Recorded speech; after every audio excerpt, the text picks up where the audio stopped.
તો ચિકુનગુનિયા એ કેવી રીતે થાય છે અને એમાં જવાબદાર જો એમાંથી આપણે બચવું તો એના બચવાના કોઈ આપણી પાસે પ્રોટેક્શન છે? ચિકનગુનિયાનો મોર્ટાલિટી રેટ ખૂબ ઓછો છે, એટલે લોકોમાં એ અવેરનેસ નથી આવતી કે હું આનાથી બચું. પરંતુ જે લોકોને થાય છે તેનું જે પેઇન છે, તેનો જે ફીવર છે, તે ખૂબ જ તકલીફકારક હોય છે. આપણી પાસેથી પૂછ્યું કે જે ટ્રીટમેન્ટ છે સ્લીમ એન્ડ સ્માઇલમાં યસ.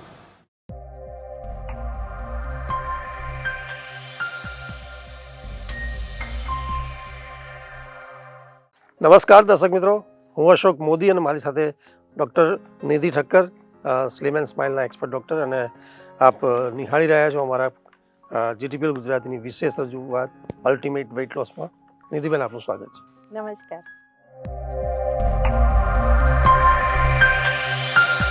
વેઇટ લોસના એક્સપર્ટ ડૉક્ટર ભાવેશ ઠક્કર, કે જેમને ઓબેસિટી વિષયનો અભ્યાસ 1998માં નડિયાદ ખાતે આવેલ JS આયુર્વેદિક કોલેજથી BMS કર્યા પછી પોતાના ક્લિનિકની શરૂઆત કરી હતી.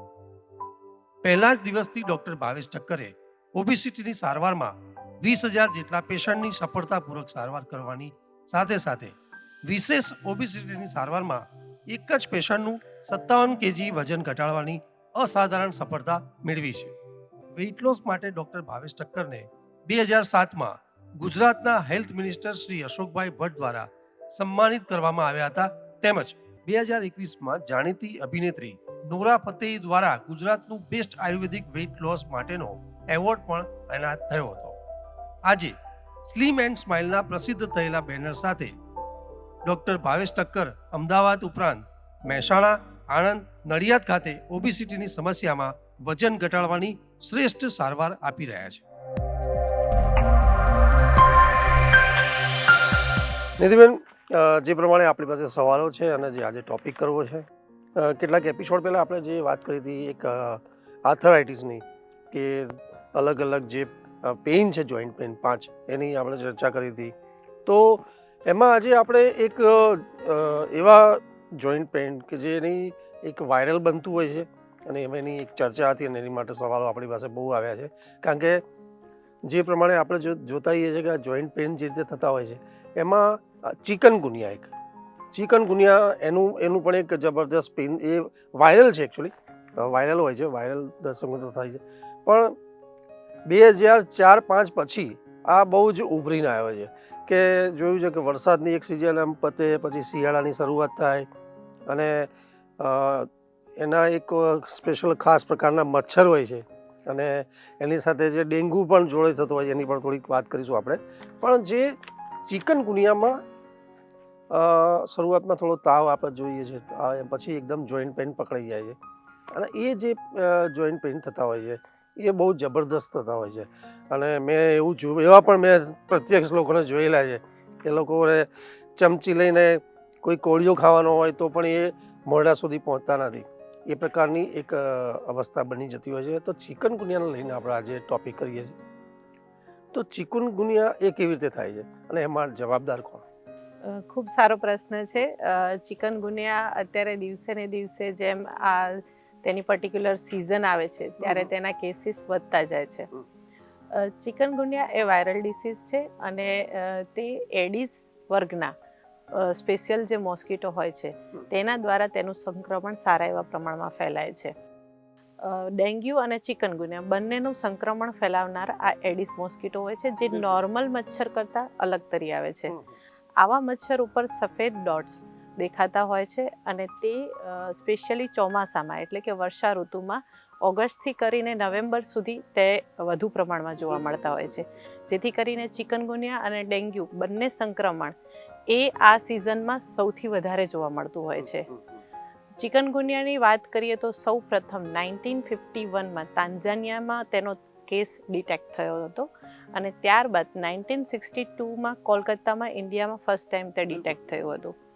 શરૂઆતમાં તેના સંક્રમણના કેસીસ ખૂબ ઓછા પ્રમાણમાં જોવા મળતા હતા, પરંતુ 2005 પછી તેનું સંક્રમણ, તેમાં એડિસ વર્ગના જે મોસ્કીટોસ છે તેનું પ્રમાણ ખૂબ વધતું જોવા મળ્યું છે. તો આ વધતા સંક્રમણનું મુખ્ય કારણ છે કે જે ચોમાસામાં ખાબોચિયા ભરેલા રહે છે, પાણીનો એમ ખુલ્લું પાણી, જે પહેલાં પ્લાન્ટ્સમાં ને એમાં એવું હતું કે ગાર્ડનમાં જ પ્લાન્ટ્સ જોવા મળતા હતા, હવે એક ટ્રેન્ડમાં આવ્યું છે કે ઘરમાં બાલ્કનીમાં સારું છે પ્લાન્ટિંગ, એ ખૂબ સારી વસ્તુ છે, પરંતુ એ ખુલ્લું પાણી જ્યારે આપણા ઘરોમાં ઘણા સમય સુધી એ રીતે રહે છે ત્યારે આ મચ્છરનું પ્રમાણ વધતું જાય છે. એટલે પર્ટિક્યુલર ચોમાસામાં જ્યારે આ રીતના કુંડા ભરેલા હોય, પાણી ભરેલું હોય અને તેમાં જ્યારે મચ્છરોનું પ્રમાણ વધે છે ત્યારે આ ચિકનગુનિયા અને ડેન્ગ્યુ બંનેનું વાયરલ જોવા મળતું હોય છે. બિલકુલ. નિધિબેન, તમે ખૂબ સુંદર વાત કરી અને એની સાથે જે થોડા એના લક્ષણોની વાત કરીએ તો આપણે જેમ આગળ જે ચર્ચા કરી કે 5 પ્રકારના આર્થરાઇટિસમાં એમાં રૂમેટો છે, તો સિમિલર એવા જ લક્ષણો હોય છે કે અલગ છે, તો આના લક્ષણો શું છે?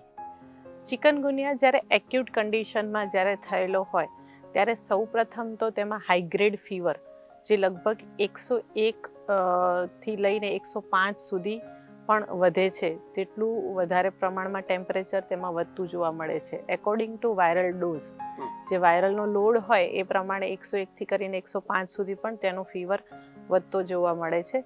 અને તેની સાથે જોઈન્ટ પેઇન, જે તેનું કાર્ડિનલ લક્ષણ છે કે તેમાં ખૂબ વધારામાં જોઈન્ટની સ્ટીફનેસ છે, પેઇન છે, મસલ સ્ટીફનેસ છે, કોન્ટ્રિક્ટેડ થયેલા મસલ્સ જોવા મળે છે કે જે ઘણીવાર આપણે પેશન્ટમાં જોતા હોય કે બેન્ડિંગ પોસ્ચરમાં પણ તેમનું વાયરલ એટલો બધો લોડેડ હોય છે કે તેમને બેન્ડિંગ સિચ્યુએશન પણ આવી જતી હોય છે. તેની સાથે જ લેગ એડીમાં કોઈ પેશન્ટમાં રેસિસ સ્કિન પર તે દરમિયાન જોવા મળતા હોય છે. તેની સાથે જ કોઈ લોકોમાં કંજક્ટિવાઇટિસ છે, વોમિટિંગ છે, વધુ પડતી વીકનેસ છે, આ રીતના લક્ષણો જોવા મળતા હોય છે. 60 to 70% લોકોને જ્યારે ચિકનગુનિયા થાય છે તેના વાયરલ લોડ જે 7 days 15 days હોય છે તે દરમિયાન જ ધીમે ધીમે પેઇન રિડ્યુસિંગમાં જઈ અને મટી જતું હોય છે. પરંતુ 30 to 40% પેશન્ટનો વર્ગ એવો છે કે જે લોકોને ખૂબ લાંબા સમય સુધી આ દુખાવા રહે છે અને તેના સિમ્ટમ્સ એકોર્ડિંગલી રૂમેટોઇડ આર્થરાઇટિસ તેવા જોવા મળતા હોય છે કે ઘણીવાર ફરતો દુખાવો જેમ ગઠિયામાં હોય છે, ક્યારેક પગમાં સોજા વધારે દેખાય છે, તો ક્યારેક એન્કલ જોઈન્ટ પકડાય છે.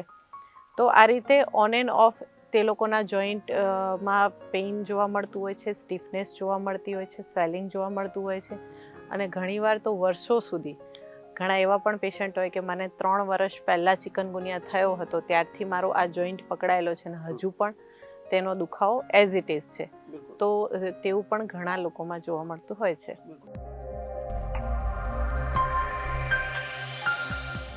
નિધિબેન, આપણે સમસ્યા અને એની સાથે સમાધાનની પણ વાત કરતા હોઈએ, પણ સમસ્યા થાય જ નહીં એવો પહેલાં પ્રયત્ન કરીએ કે કોઈને ચિકનગુનિયા થાય નહીં. મેં સાંભળ્યું કે આ એક ચેપી તો રોગ છે નહીં, કારણ કે વાયરલ ઇન્ફેક્શનથી થતો હોય છે, બરાબર છે કે એક મચ્છરનો બાઇટ થાય છે અને એ પછી જ થાય છે. પણ જો એમાંથી આપણે બચવું હોય કે એના આપણે કંઈ આ વસ્તુ આપણી સુધી પહોંચે જ નહીં અથવા તો કોઈને ઘરમાં ના થાય, તો એના બચવાના કોઈ આપણી પાસે પ્રોટેક્શન શું કરવું? ખૂબ સારો પ્રશ્ન છે. જેમ કોરોના વાયરસ આવ્યો હતો અને તેમાં આપણે અવેરનેસ રાખીએ એટલે આપણે તેનાથી ઘણા અંશે બચી શક્યા. અને ઘણા એવા લોકો છે કે તેમના ઘરમાં જ કોરોનાના પેશન્ટ હોવા છતાં પણ તે લોકોએ તકેદારી રાખી, જે પણ તકેદારીના ફેક્ટર હતા, માસ્ક પહેરવું, ડિસ્ટન્સ રાખવું, ઇમ્યુનિટી બૂસ્ટ કરવી લાઇફસ્ટાઇલના ડાયટ સ્ટાઇલથી, તો કોરોનાથી બચી શક્યા. તેવી જ રીતે ચિકનગુનિયાનો મોર્ટાલિટી રેટ ખૂબ ઓછો છે, એટલે લોકોમાં એ અવેરનેસ નથી આવતી કે હું આનાથી બચું. પરંતુ જે લોકોને થાય છે તેનું જે પેઇન છે, તેનો જે ફીવર છે, તે ખૂબ જ તકલીફકારક હોય છે. અને જે ઘણા વર્ષો સુધી દુખાવા રહે છે ત્યારે તેને એક સ્ટ્રેસ આવી જતું હોય છે કે કાશ મને આ ચિકનગુનિયા ના થયો હોત. તો ચિકનગુનિયાથી બચવા માટે તમે તકેદારી રાખી શકો છો. તેના માટે 3 બાબતો તમારે જાળવવી ખૂબ જરૂરી છે. પહેલું તો આપણે જે વાત થઈ એ પ્રમાણે કે કુંડામાં ખુલ્લું પાણી ભરેલું ના રાખવું. આ સિઝન દરમિયાન જો તમે મની પ્લાન્ટ પણ જો ઘરમાં રાખતા હો તો તેને શક્ય હોય તો બાલ્કનીમાં શિફ્ટ કરો, શક્ય હોય તો ગાર્ડનમાં શિફ્ટ કરો. અને તે દરમિયાન ગુગળના, તુલસીના, લીમડાના વગેરે અલગ અલગ ધૂપન કરવામાં આવતા હોય છે. તો ચોમાસા દરમિયાન દિવસમાં 2 વાર ઘરમાં ધૂપન કરવું. બારે જો ખાબોચિયા સોસાયટીની બારે ભરેલા હોય તો ત્યાં એન્ટી મોસ્કીટો ફ્યુમિગેશન કરાવડાવવું. અને ફૂલ સ્લીવ્સ અને ફૂલ પેન્ટ કપડાથી કવર કરીને બોડીને રાખશો તો મોસ્કીટો આપણા સુધી પહોંચશે જ નહીં. તો તે પણ જાળવવું. અને ખાસ જે ખૂબ જરૂરી છે ઇમ્યુનિટી બૂસ્ટ કરવી, કારણ કે જો ઇમ્યુનિટી બૂસ્ટ હશે ને તમને મોસ્કીટો કદાચ કરડી પણ જશે તો તેનો વાયરલ લોડ તમારામાં એટલા અંશે ઇફેક્ટ નહીં કરે કે તમને વર્ષો સુધી તે પેઇન રહે. તો તે માટે રેગ્યુલર લાઇફસ્ટાઇલ છે, ડાયટ સ્ટાઇલ છે, રેગ્યુલર યોગા પ્રાણાયામ એક્સરસાઇઝ કરવું, અને સ્પેશિયલી આયુર્વેદિક જે ઇમ્યુનિટી બૂસ્ટર ડ્રગ જે ખરેખર કોરોનામાં પણ ખૂબ સારી ઇફેક્ટ જેણે આપી છે, ગિલોય છે, અશ્વગંધા છે, તુલસી છે વગેરેનો જો ચોમાસા દરમિયાન પ્રકૃતિ પ્રમાણેનો ઉપયોગ કરવામાં આવે તો તમારી એક ઇમ્યુનિટી એ લેવલની રહે છે કે તમને ચિકનગુનિયા, ડેન્ગ્યુ વગેરે વાયરલથી બચી શકો છો.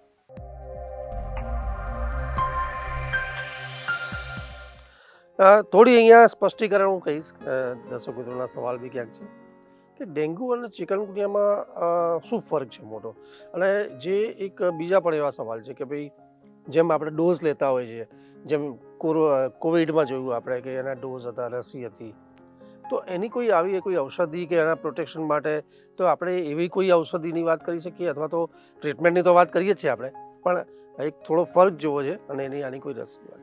ચિકનગુનિયા અને ડેન્ગ્યુ બંને એક જ મોસ્કીટોથી થતા ડિસીઝ છે, પરંતુ તેના સિમ્ટમ્સમાં એક મેઇન ડિફરન્સ છે કે ચિકનગુનિયાનું જે પેઇન છે એ કાર્ડિનલ સિમ્ટમ્સ છે, કે એમાં જે દુખાવો છે કે તમને આઈડેન્ટિફાઈ કરી આપે છે કે મને ચિકનગુનિયા થયો હશે.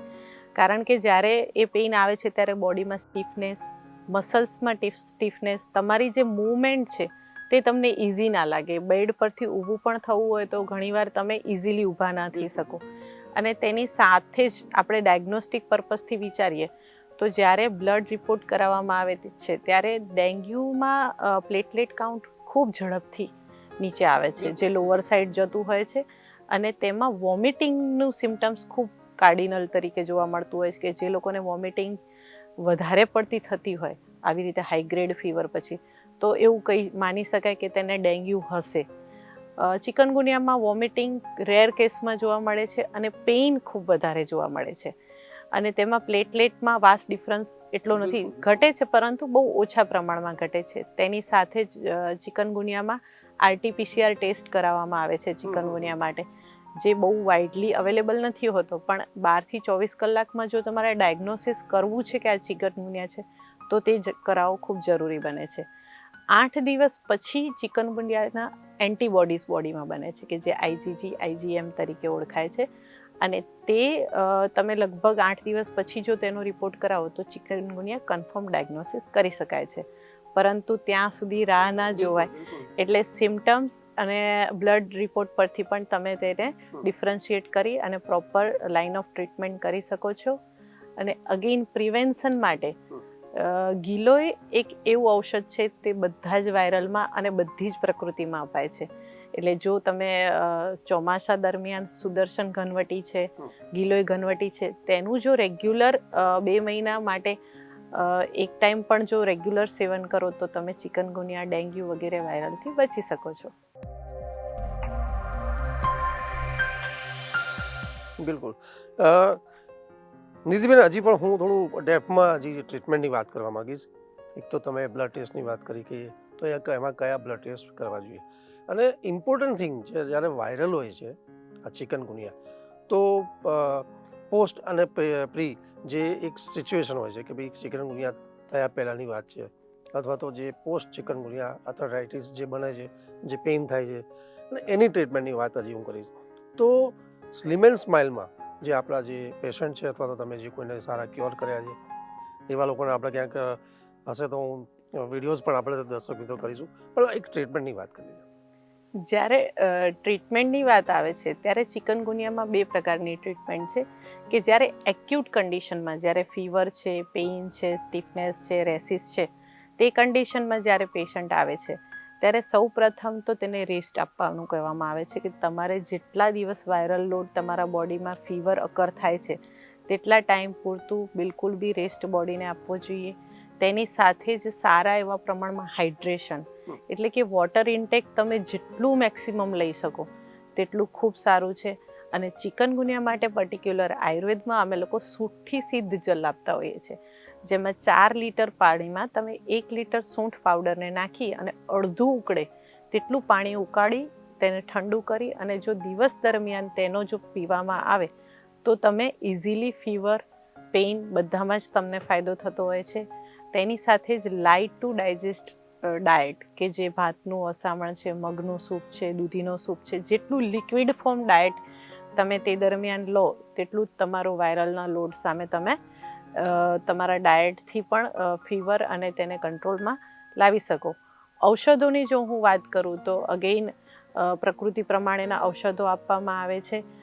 ફીવર હોય તો અમે ત્રિશુન ટેબ્લેટ આપતા હોઈએ છીએ. જે લોકોને ખૂબ વધારે સોજા અને દુખાવો હોય તો તેવા પેશન્ટમાં અમે ચંદ્રપ્રભાવટી આપતા હોઈએ છીએ, પુનર્નવાદી ક્વાથ આપતા હોઈએ છીએ, યોગરાજ ગુગળ આપતા હોઈએ છીએ. પણ આ બધી જ ઔષધિઓ પ્રકૃતિ પ્રમાણે આપવામાં આવતી હોય છે. અને ઘરગથ્થુ જો ચિકનગુનિયા માટેનો હું એક આપીશ કે તમે રેગ્યુલર જો ચિકનગુનિયા થયો છે તો 7 દિવસ સુધી આ ઉકાળો પીઓ તો તમે વાયરલ લોડથી ઇઝીલી બહાર આવી શકો છો. 5 થી 7 પાન તુલસીના, 2 થી 3 પાન નગોળના, નાનો ટુકડો સૂંઠનો, 2 કાળા મરી, 1 નાનો ટુકડો ગોળનો અને 1 ગ્રામ હળદર અને 1 ગ્રામ જેઠીમધ, આ બધાને પ્રોપર મિક્સ કરી અને 1 ગ્લાસ પાણીમાં એડ કરી અને ચોથો ભાગ થાય ત્યાં સુધી ઉકાળી અને 2 ટાઈમ સવાર સાંજ લેવામાં આવે તો તમને તાવ, ચિકનગુનિયામાં થતા સાંધાના દુખાવા, સોજા બધામાં જ તમને એક્યુટ કન્ડિશનમાં જ ખૂબ સારો ફાયદો થઈ જતો હોય છે કે જે તમને ક્રોનિક સુધી ના પહોંચવા દે. ત્યારબાદ વાત આવે છે ક્રોનિક કન્ડિશનની. જ્યારે સ્લીમ એન્ડ સ્માઇલ આયુ કેરમાં ઘણા મહિનાઓથી દુખાવો છે, સોજો છે, એવી રીતે ઘણા વર્ષોથી ચિકનગુનિયા 3 વર્ષ પહેલાં થયો હતો અને આજે પણ દુખાવો સોજો છે તેવું જ્યારે પેશન્ટ લઈને આવતા હોય છે ત્યારે સૌપ્રથમ તો તેમનું એનાલિસિસ કરવામાં આવે છે, તેમની પ્રકૃતિ જાણવામાં આવે છે અને તેમની પ્રકૃતિ મુજબના ડાયટ, પ્રકૃતિ મુજબના મેડિસિન્સ આપવામાં આવે છે અને તેની સાથે જ સ્લીમ એન્ડ સ્માઇલ આયુ કેરમાં થતી જોઈન્ટ કેર થેરાપી કે જે તમારા જોઈન્ટમાં સ્વેલિંગ છે તો ડ્રાય હીટ થેરાપી, સ્વેલિંગ મટી જાય પછી muscle strengthening therapy, muscle relaxing therapy, કારણ કે ચિકનગુનિયામાં ઘણા સમય સુધી જે સ્ટીફનેસ રહેતી હોય છે તેના કારણે મસલ પણ કોન્ટ્રિક્ટેડ થઈ ગયા હોય છે. તેની સાથે જ એક્સરસાઇઝ પ્રોગ્રામ કે જે હવે ધીમે ધીમે તમારા મસલ્સને રિલેક્સ કર્યા છે તો મસલ સ્ટ્રેચિંગ કરીને તમે એક્સરસાઇઝમાં પણ જાઓ, પ્રોપર તેના માટે યોગા પ્રાણાયામ કરવામાં આવે. તો આ બધી જ વસ્તુને જ્યારે સાથે કરવામાં આવે તો ઘણા મહિનાઓ પહેલાંનો દુખાવો હોય કે ઘણા વર્ષો પહેલાંનો તેમાં ચોક્કસથી ફાયદો થાય છે અને તે મટી શકે છે.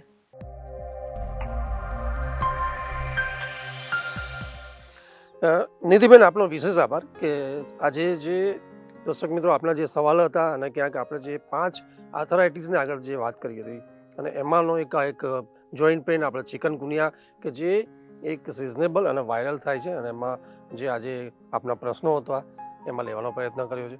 છતાં પણ આપના કોઈ સવાલો થતા હોય આ સંદર્ભે તો જે સ્ક્રીન ઉપર જે નંબર છે એની પર આપ ફોન કોલ્સ કરી શકો છો.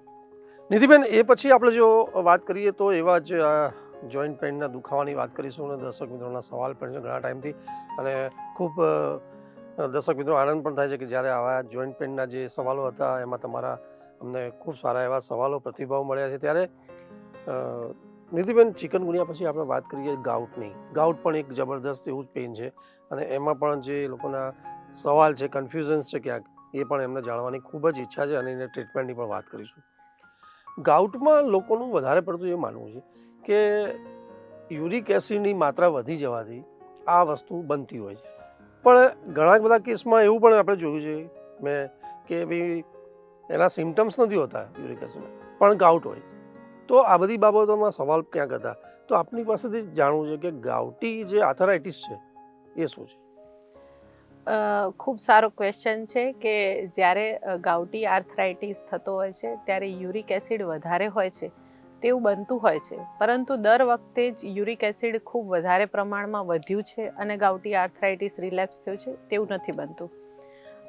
શું થતું હોય છે તે ખાસ એક સમજવા જેવી બાબત છે કે જ્યારે સૌપ્રથમ તો યુરિક એસિડનું પ્રમાણ બોડીમાં વધે છે ત્યારે તે સોડિયમ સાથે રિએક્ટ કરી અને મોનોસોડિયમ યુરેટ ક્રિસ્ટલ બનાવે છે, જે ખૂબ શાર્પ ક્રિસ્ટલ હોય છે, અને તે જ્યારે જોઈન્ટમાં જામે છે ત્યારે ગાઉટી આર્થરાઇટિસ થતો હોય છે. ઘણા લોકો એવું માનતા હોય છે કે કઠોળ ખાવાથી મારા બોડીમાં યુરિક એસિડ વધ્યું અને તેના કારણે મને ગાઉટ થયો છે, પરંતુ તે સૌથી મોટું મિથ છે આ માટે. જે પ્યુરિન એક કેમિકલ છે કે જેના મેટાબોલિઝમથી યુરિક એસિડ બને છે. હવે પ્યુરિન ઇન્ટેક વધારે કયા ફૂડમાં થાય છે તે ખાસ જોવું જરૂરી છે. જો તમને ગાઉટ હોય તો તમે એકવાર ગૂગલ પર સર્ચ કરી શકો કે પ્યુરિન કયા ફૂડમાંથી વધારે મળે છે. સામાન્ય ફૂડ જો હું તમને કહું તો મીટમાંથી, નોનવેજમાંથી પ્યુરિન સૌથી વધારે હોય છે, જેમાં રેડ મીટ છે, ઓર્ગન મીટ છે, આલ્કોહોલ છે, અને એની સાથે જ ફ્રુક્ટોઝ જે માં વધારે મળતું હોય તેવા ફૂડમાંથી પણ યુરિક એસિડ વધારે બનતું હોય છે.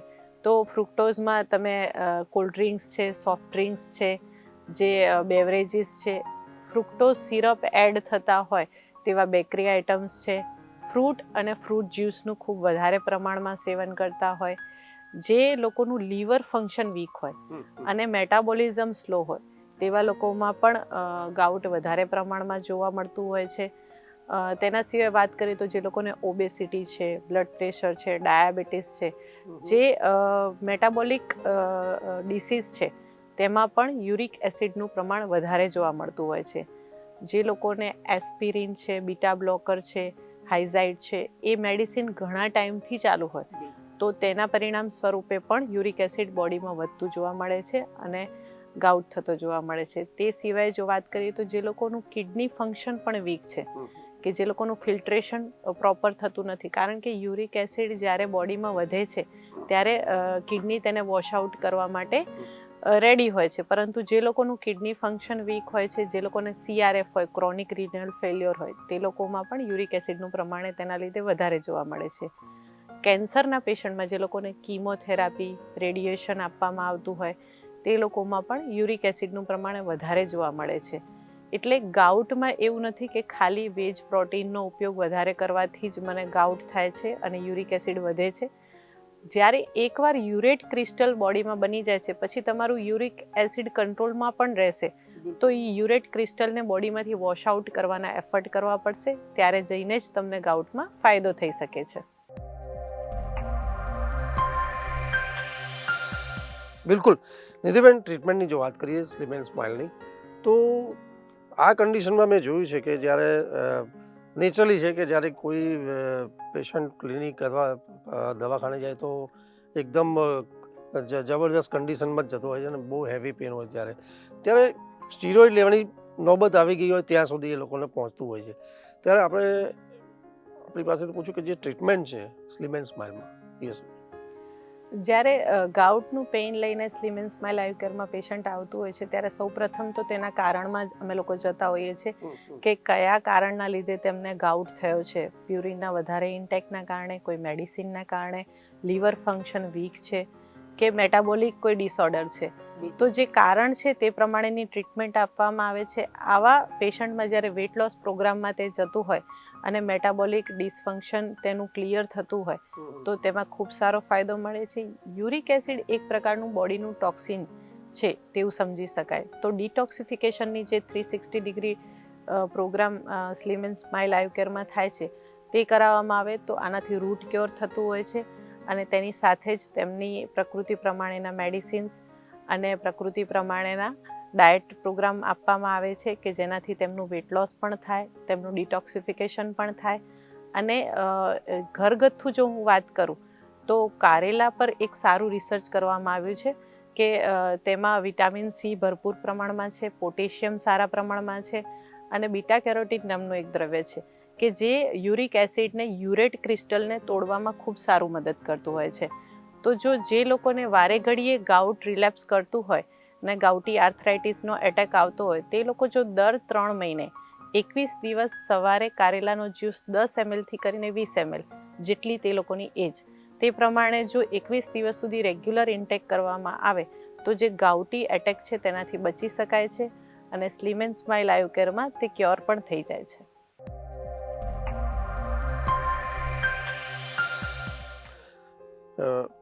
નિધિબેન, છેલ્લે એક ટીપ રૂપી એક સવાલ લઈ છે આપણી પાસે કે ચિકનગુનિયા અને આપણે જે ગાઉટની ચર્ચા કરી એમાં લોકો સિરિયસ એટલું નથી લેતા હોતા, તો આને સિરિયસ ન લેવો તો એ કેટલી ગંભીર બાબત છે અને એની સાથે એક ટીપ રૂપી હું ઈચ્છીશ કે શું બદલાવ કરવા જોઈએ લાઈફમાં.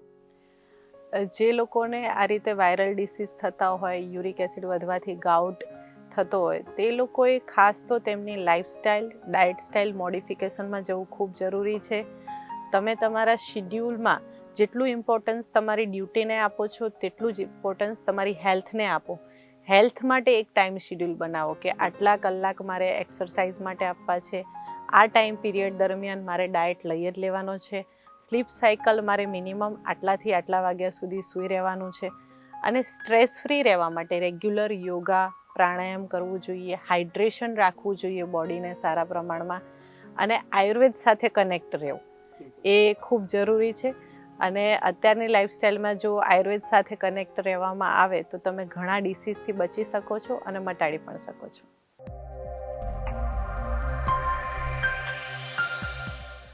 નિધિબેન, આપનો ખૂબ ખૂબ આભાર અને ધન્યવાદ કે આજના એપિસોડમાં જે ક્યાંક ને ક્યાંક જે આર્થરાઇટિસ, જોઈન્ટ પેઇન્સના જે સવાલો હતા અને એમાં જે આપણા જે સવાલો હતા એમાં આપણે ગાઉટ અને ચિકનગુનિયાની વાત કરી છે. દર્શક મિત્રો, આપને હું જણાવી દઉં અને આપને આનંદ પણ થશે કે આપણા જોઈન્ટ પેઇન્સ અને એના જે દુખાવાના જે સવાલો એટલી બધી મોટી સંખ્યામાં છે કે નિધિબેન અમે રિક્વેસ્ટ કરીને એમના જે કાર્યક્રમનો અવધિ હતી, પીરિયડ વધાર્યા છે. Thank you for that. દર્શક મિત્રો, ફરીથી મળીશું આવતા એપિસોડમાં આપના સવાલો સાથે. ત્યાં સુધી રજા આપશો. નમસ્કાર. નમસ્કાર.